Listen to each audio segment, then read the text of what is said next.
Hello, Matt. I was just trying to get you, and I went on to another story, but that's all right. How are you, sir? Good, mate. How are you? I'm fine. The Mayor of Alice Springs. What a hell of a job you've got at the moment. It's a bit of a challenge, isn't it? Yeah, I guess, but I wanted to talk to you particularly about the curfew. Whose idea was it for the curfew? It's been out for a long time. The idea has been floated around, and we always got told it wouldn't work. But we've got a new chief minister, and she's had a crack, and it's obviously paying dividends. And your overview of the curfew is what? Tell me how well you think it has worked. It's very successful, not just for crime, but the anxiety in the community's disappeared, and people going back out and going to restaurants just in the last 2.5 weeks. And, some people always say, we need evidence-based. 2 weeks before the curfew was implemented, 2 young men lost their life and a 16-year-old girl was bashed and stripped in the street. Those 3 things haven't happened since the curfew's been implemented, so it is working. And some statistics you can't measure. Matt, how did the thing get out of control to this extent? Quite frankly, I think it's probably 30 years of social policy on the run and not thinking of unintended consequences that's got us here, to be quite honest. So on one hand, they think they are doing the Aboriginals a favour when in actual fact they're screwing up their lives. Yeah, I just think that, there's not been a whole lot of investment into remote communities. And so if you go out there, there's nothing to do. So what's going to happen? They're going to come into Alice Springs. We don't have the infrastructure to support a 50,000 people catchment. And so, housing, all of those sort of things. And we see homelessness rise and XYZ, and then antisocial behaviour continue on from there. With the curfew, did you find that you were being given support by the elders, the aunties and the uncles? Were they in favour of the curfew? Some certainly were. Some were worried that it was, and some, of these so-called experts were saying that it wouldn't work. But I think traditional owners have been quite supportive of it. They're just as frustrated as everyone else about what's happening in town, and a lot of TOs that I've spoken to want to see change as well. So, hopefully this is the first step in the right direction. Now, you had it extended for another week, but that's not very long, is it? Why not keep it on indefinitely? I think the resourcing is the issue, and we've obviously seen a whole lot of extra police come down. We've seen some police get sworn in from South Australia. Yes. So what it means is we're taking them from other jurisdictions. I appreciate that that's a concern. However, it's working. It's absolutely working. And so the resourcing piece is the key to say why it won't go on forever, but it's certainly been a very nice breather. I know from people who have talked to me that there are towns all over outback Australia watching very, very closely and want to really introduce their own curfew. Can you see it being applicable to every outback town? Look, I know that there's other challenges in other places. I think everyone has their own concerns and different issues, but look, what I'll say is that it's worked. It's absolutely worked the last 2.5 weeks, and I wish it could be extended forever. But, I think in each jurisdiction we have our own challenges. Ours is a service hub for remote communities. It's not just people that live here. So, we'll wait and see what happens elsewhere. But I think the Chief Minister, she's a new Chief Minister, has showed an incredible amount of leadership to make the decision. And it's been positive for Alice Springs. Yeah, Tennant Creek, Catherine, Moree. It really is something that has probably happened slowly, as you say, over a great many years, to the point where it has really just become quite intolerable for everyone involved.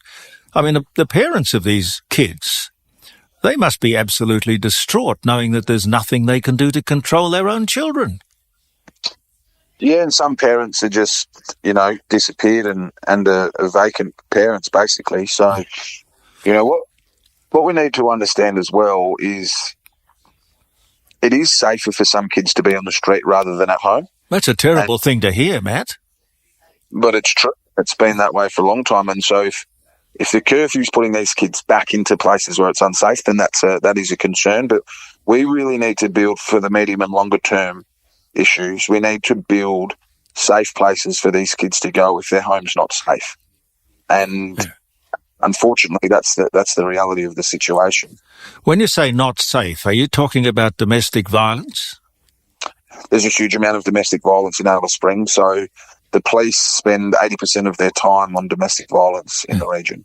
80% of their time. 80% of their time on domestic violence.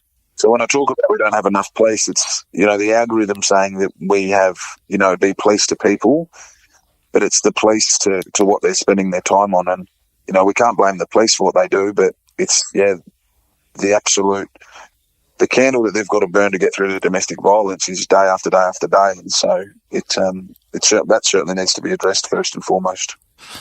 Yeah. Well, how can you be sure that in having a curfew in Alice Springs, you're not just moving the problem to other streets or outer suburbs or nearby districts? Well, we've seen the numbers dramatically drop overall. So it's certainly not perfect in the suburbs, I'll certainly say that, but it's certainly dropped. The level of crime has dropped throughout the town, especially in the curfew zone. And that's not saying, there's always going to be, issues, but it's certainly at a much, much lower level than what it was pre-curfew. What's the population of Alice Springs? It's about 28,000 in Alice Springs, but we do service all the remote communities around. Obviously, they use our hospital and all of that sort of stuff. So, we probably service 45,000, 50,000 people. How many Aboriginals? It's about, in Alice Springs, we sit at about 20%, and that obviously increases when we start taking in remote communities. Yes.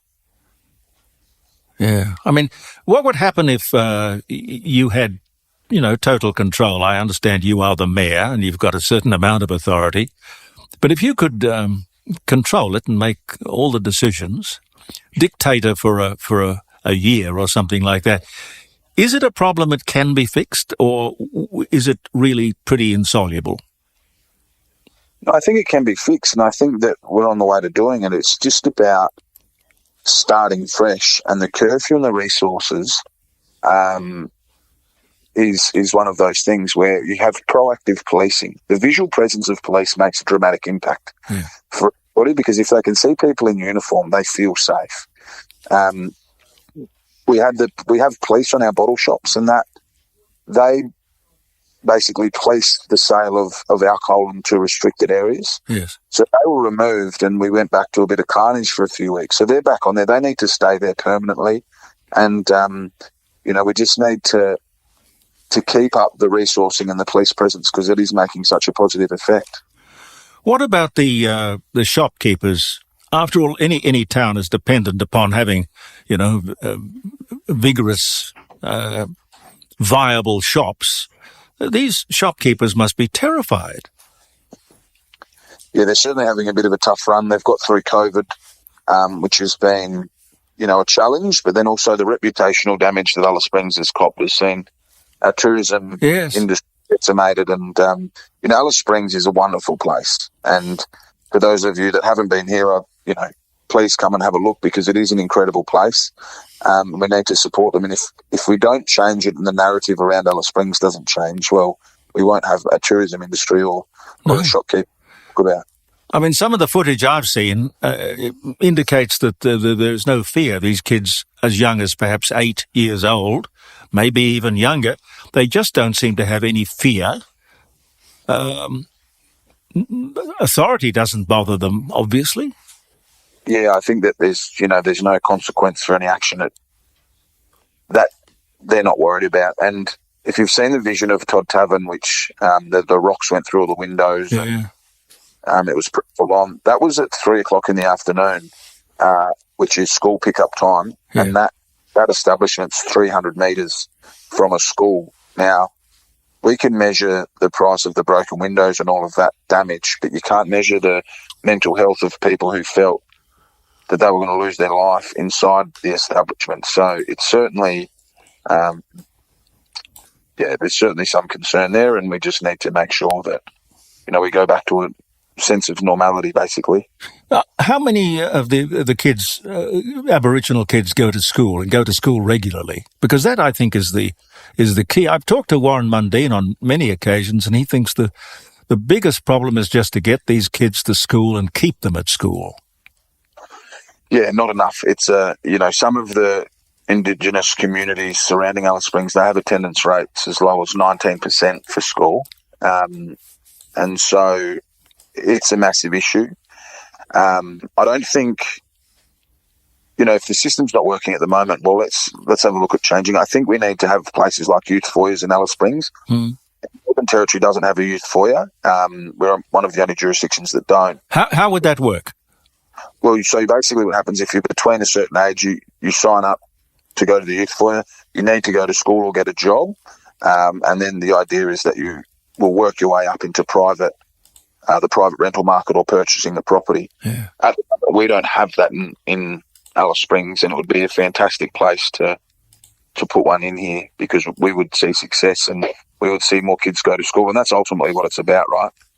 Yeah, I can't put myself in those kids' shoes, but they can't be happy with the sort of life that they're leading, either at home or on the streets. And I don't want to tarnish all the kids with it. There are some very good kids that have come out of this, and if we don't help them, we're just setting them up to fail, and that's the really heartbreaking piece, isn't it? You're seeing these kids, and you go, what would we say if this was happening in inner city Melbourne or Sydney or Perth? How would we treat the problem? Would we treat it differently? And I think the answer would be yes, we certainly would. Yeah, I heard a story this morning about the number of Aboriginal people who are being killed on the roads in the Northern Territory. It's so far out of whack. It must be that people are getting drunk and just wandering onto the road, oblivious as to how dangerous that is. Is that a problem in your neck of the woods?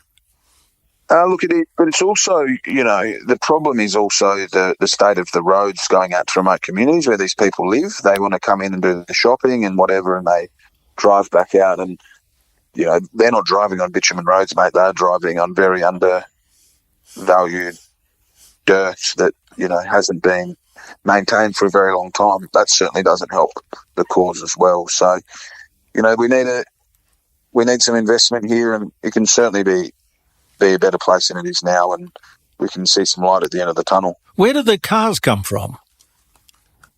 Oh, I mean, there's car yards everywhere, but we get them from South Australia, or we've got 3 or 4 car yards here in Alice Springs. And they've got the money to go out and buy cars? Oh, yeah, I mean, a lot of people in remote communities will get their royalty payments, or, Yeah. Yeah, there's cars everywhere, mate. Yeah, I guess. Well, anyway, it's a great privilege to talk to you. I admire what you're doing, and I hope it just fixes the problem, or goes a long way to fixing the problem. Yeah, me too. I hope we get there. I mean, as I've said, the last fortnight's been complete different Alice Springs. It's been a beautiful place, and we've got Parchment happening this weekend, which is a light festival, the Desert Park, and there's a lot of things to be celebrated. So we'll just need. Well, good luck in all you do, Matt. Thank you for talking with us. Good on you. Thank you. Matt Patterson, he is the Mayor of Alice Springs.